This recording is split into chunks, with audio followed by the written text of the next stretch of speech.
అందరికీ నమస్కారం అండి. అందరూ ఎలా ఉన్నారు? నేను చాలా బాగున్నానండి. మీ అందరూ కూడా బాగుండాలి. ఆ హరిహరాదుల యొక్క కృపా కటాక్షాలు అందరూ కూడా కలిగి అందరూ సుఖశాంతులతో ఉండాలని కోరుకుంటూ ఇవాళ వీడియోలో 2025లో మనకి వచ్చే మొదటి పండుగ చిన్నపిల్లలకి, అది ఆడపిల్లలు కానివ్వండి, మగపిల్లలు కానివ్వండి, చాలా మురిసిపోతూ మనం వేసుకునేదే ఈ భోగిపళ్ళు. ఈ భోగి పండుగ రోజున భోగిపళ్ళు ఎప్పుడు పోయాలి, పిల్లలకి ఏ వయసు పిల్లలకి పోయాలి, ఆనవాయితీ ఉంటేనే పోయాలా, మొదటిసారి పోస్తున్న వాళ్ళు ఏ నియమాలు పాటించాలి, ఏ టైంలో పోయాలి, ఉదయం పోయాలా, సాయంత్రం పోయాలా అన్నది మొత్తం కూడా చెప్తానండి. ఎక్కడ స్కిప్ చేయకుండా చూడండి. అలాగే ఫస్ట్ టైం చూస్తున్నారనుకుంటే సబ్స్క్రైబ్ చేయడం మాత్రం మర్చిపోకండి. Thank you.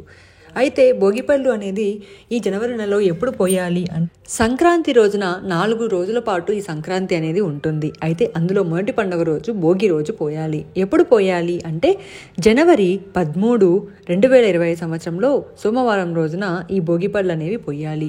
అయితే భోగిపళ్ళు అంటే డైరెక్ట్గా భోగిపళ్ళు అనేది పోయకూడదు. ఆ రోజు ఉదయాన్నే తెల్లవారుజాముకు ముందే పిల్లల్ని లేపాలి. లేపి వాళ్ళకి ఇలా నువ్వుల నూనెతో మర్దనా చేసి ఒళ్ళంతా కూడా నువ్వుల నూనెను పట్టించి స్నానం అనేది చేయించాలి. ఇలా చేయటం వల్ల వాళ్ళ ఆరోగ్యం అనేది బాగుంటుంది, శరీరం అనేది వజ్రకాయంలాగా ఏర్పడుతుంది. అలాగే బాడీలో ఉన్న దిష్టి దోషాలు అన్నీ కూడా పోతాయి. ఇది పిల్లలే కాదండి, పెద్దలు అందరూ కూడా చేసుకోవాలి.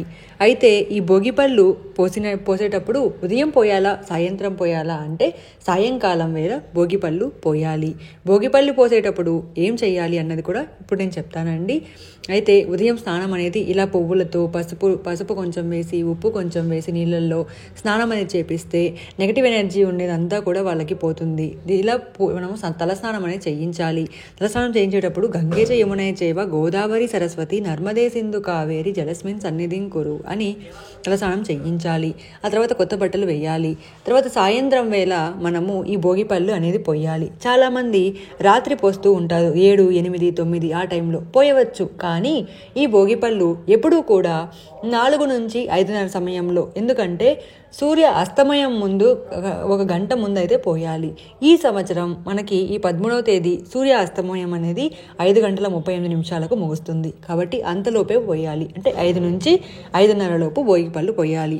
భోగిపళ్ళల్లో ఏమేమి కలపాలి అంటే ఒక ప్లేట్ అనేది తీసుకోండి. దాంట్లో అనపకాయలు, రోజా పువ్వులు, పువ్వుల రెక్కలు, అలాగే కొన్ని పప్పరమెంట్లు, శనక్కాయలు, దాంతోపాటుగా కొన్ని పువ్వుల రెక్కలు, దాంతోపాటుగా కొన్ని కాయిన్స్, ఇవన్నీ కూడా వేసి ముఖ్యమైనవి రేగిపళ్ళు అన్నీ కూడా వేయాలి. ఎన్ని వేయాలి అంటే మన జనాభా ఎక్కువ ఉన్నారు అనుకుంటే పెద్ద ప్లేట్ కానీ తీసుకోవచ్చు. తక్కువ జనాభా ఉన్నారు అనుకుంటే మామూలుగానే కలుపుకోవచ్చు. మళ్ళీ ఇంతమంది మనం ఇంటికి పిలుస్తూ ఉంటాము కాబట్టి వాళ్ళకి మనకంటూ బ్యాక్గ్రౌండ్ అన్నీ బాగుండాలి కదా. ఇలా అయితే డెకరేషన్ చేసుకోవచ్చు. మీకు కావాలనుకుంటే ఇది మీరు స్క్రీన్ షాట్ చేసి పెట్టుకోండి, ఒక ఐడియా అనేది వస్తుంది. సంక్రాంతి థీమ్ లాగా అండి. అంటే మనకి తాటి చెట్లు, దాంతోపాటుగా కైట్స్, వాళ్ళ పేర్లు సాయి వజ్ర అని మా పిల్లల పేర్లు రాసి భోగిపళ్ళు ఫంక్షన్ అని రాసి, ఆ తర్వాత వాళ్ళు కూర్చున్న టేబుల్ కూడా చిన్నగా ఇలా డెకరేషన్ అనేది చేసుకున్నాను. ఇది కూడా మీరు స్క్రీన్ షాట్ చేసుకొని పెట్టుకుంటే మీకు హెల్ప్ అవుతుంది సింపుల్గా చేయడానికి. ఆ తర్వాత దీపారాధన అనేది చేసుకోవాలి. ఇంట్లో దీపాలు వెలిగించి ఆ తర్వాత దీపారాధన చేసుకోవాలి. కాదండి 5:30 కంటే ఎవరు రారు, పక్కింటి వాళ్ళు ఎదురింటి వాళ్ళు ఏం చేయాలి అంటే మీరు ఇలా దీపారాధన చేసేసి మీరు ఫస్ట్ పోసేయాలి. ఎవరు పోయాలి అంటే అమ్మ పోయాలి. ఒక పిటికెడు పోసేసిన తర్వాత కావాలనుకుంటే ఇంకా అలాగే మిగిలిన పెట్టి అందరూ వచ్చిన తర్వాత అయితే స్టార్ట్ చేయవచ్చు.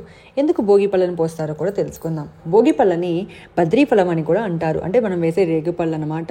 శివుని ప్రసన్నం చేసుకునేందుకు నారాయణుడు బద్రికావనంలో ఘోర తపస్సు చేశాడు.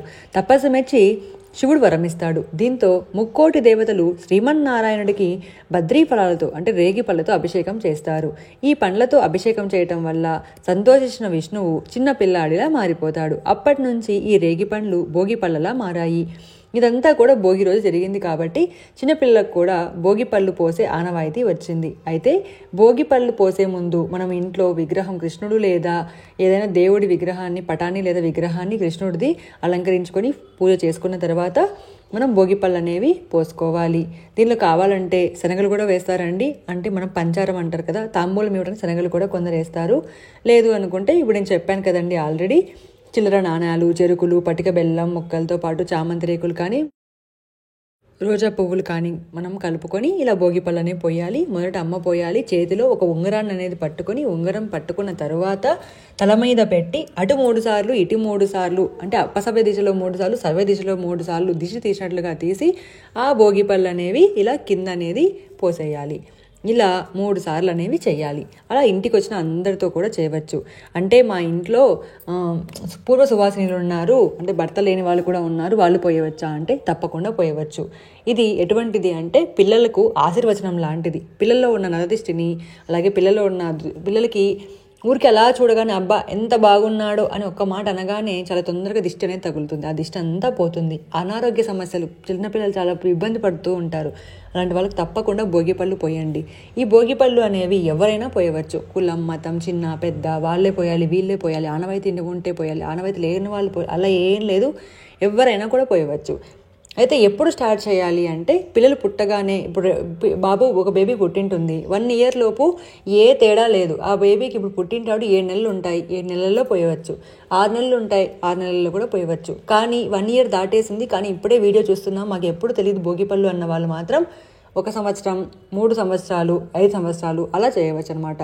ఎన్నేళ్ల వరకు పోయవచ్చు అంటే 7 ఏళ్ల వరకు. అబ్బాయిలకైతే 7 ఏళ్ల వరకు, అమ్మాయిలకైతే మెచ్యూర్ అయ్యేంత వరకు, అంటే ఒక 11 ఏళ్ళు, 10 ఏళ్ల వరకు పోయవచ్చు. ఎన్నిసార్లు పోయాలి అంటే ఒకసారి పోసి ఆపేసినా ఓకే, లేదు రెండోసారి కూడా పోసారు అంటే 3 సార్లు కానీ 5 సార్లు కానీ పోసి ఆపాలన్నమాట. ఇలా ఇంట్లో ఉన్న అందరూ కూడా అక్షింతలతో కుంకుమ పెట్టి పిల్లల్ని ఆశీర్వదించి వాళ్ళకి మనము ఇలా చేయాలన్నమాట. ఆ తర్వాత ఇంటికి వచ్చిన వాళ్ళందరికీ కూడా శనగలు అనేవి నానబెట్టి వాళ్ళకి తాంబూలంలో ఇవ్వాలి. ఇది ఒక్కటి గుర్తుపెట్టుకోండి చాలు. ఆ తర్వాత మనం కృష్ణుడికి అయితే ఎలా అభిషేకం చేస్తామో అలా మనం భోగి పండ్లతో పిల్లలకి అభిషేకం చేసినట్లు అన్నమాట. కాబట్టి మనం కృష్ణుడిగా భావించి ఇలా చేసిన తర్వాత వాళ్ళకి దిష్టి తగులుతుంది కదా, దానికోసమే వాళ్ళకి దిష్టి తగలకుండా ఉండడానికి ఎర్ర నీళ్ళతో ఇలా చేయాలన్నమాట. ఎవరైనా 3 ముత్తైదువులను పిలిచి వాళ్ళతో హారతులు ఇవ్వాలి. దాని తర్వాత ఈ భోగిపళ్ళని ఏం చేయాలి అంటే ఈ భోగిపళ్ళని చక్కగా పరక అనేది పెట్టకూడదు, చాటలో తీయకూడదు. కాబట్టి ఇలా చక్కగా అన్నీ కూడా తుడిచేసి, క్లాత్ తీసుకొని తుడిచేసి ఎవరు తొక్కని చోట వేయాలి. ఆ కాయిన్స్ ఎవరికైనా దానంగా అయితే ఇవ్వవచ్చు. ఇదండి ఇవాళ వీడియో. భోగిపళ్ళు ఎలా పోయాలి, ఎవరు పోయాలి అని. పీరియడ్ ఉంటే మాత్రం అసలు పోయకండి, ఇంట్లో ఉన్న వాళ్ళ చేత పోయించండి. అది మగవాళ్ళైనా కూడా ఓకే, పర్వాలేదు. అత్త కానీ, ఆడపడుచు కానీ, ఎవరైనా తోడికోడలు కానీ ఎవరున్నా కూడా ఓకే. పీరియడ్ అయినప్పుడు మాత్రం పోయకూడదు ఇంట్లో ఉన్న వాళ్ళు. ఇదండి ఇవాళ వీడియో. అందరికీ కూడా షేర్ చేయండి. అలాగే మరిన్ని మంచి వీడియోస్ కోసం మన ఛానల్ సబ్స్క్రైబ్ చేయాలని కోరుకుంటున్నాను. బాగా హెల్ప్ అయింది అనుకుంటున్నాను కదా, కాబట్టి సబ్స్క్రైబ్ చేయడం మాత్రం మర్చిపోకండి. Thank you.